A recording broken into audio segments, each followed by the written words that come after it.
This is the PLM engine stand slash engine cradle. There's a few companies that make a version of this, and technically I guess this is more of the knockoff version. It is less expensive, about half the price of the more well-known brands. So hopefully this thing does a good job. This is really the only part of this build that I really cheaped out on, because it's not necessary, but I feel like it'd be something nice to have. So if you're not familiar, this engine cradle will allow me to assemble the entire engine, including the transmission, on a very low to the ground stand, and then be able to slide under the car, and it should allow me to drop it in a lot more easily. Alright guys, so this is the PLM engine stand slash cradle. Let's get it opened up. Alright, so this is how it comes packed.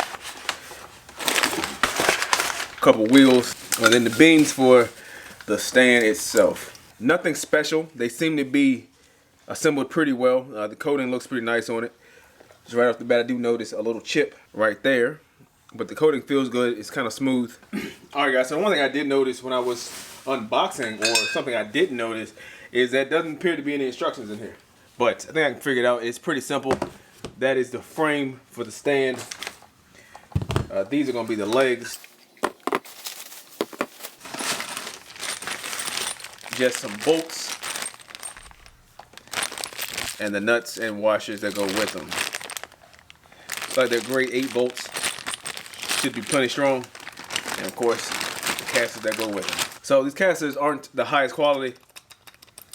You guys can see that it's quite a bit of side-by-side play. Doesn't appear to be any instructions online either. They just give you a couple pictures. But I think this thing should be pretty easy to assemble. Now in our hardware pack, we've got a couple different bolts, all different sizes. The bigger bolts are going to go into the engine, and these little small ones will go into the legs. I just want you guys to take a special note of the position. So your leg that's about a couple inches from the back, that is your shortest leg, points up. The one that's closer to the edge is taller, points down. The one in front of that has a little small nub on it that points down. The one on this side has a small nub on it, points up. So far, I'm actually really impressed with it. It appears to be really good quality. This thing slides pretty easily. I mentioned that there weren't any, or nothing to tell you which legs go where, but the way the holes are drilled in the legs, they can only fit in one position. And what I mean by that is that the hole on this leg is lower down than the hole on this leg. So you'll notice that you won't be able to put the screw through if you were to go to do that. So you don't have to worry about really mixing it up. But the only real issue here is this leg is kind of just flopping around. And that's because something I didn't realize is that these stands are actually K20 and K24 specific.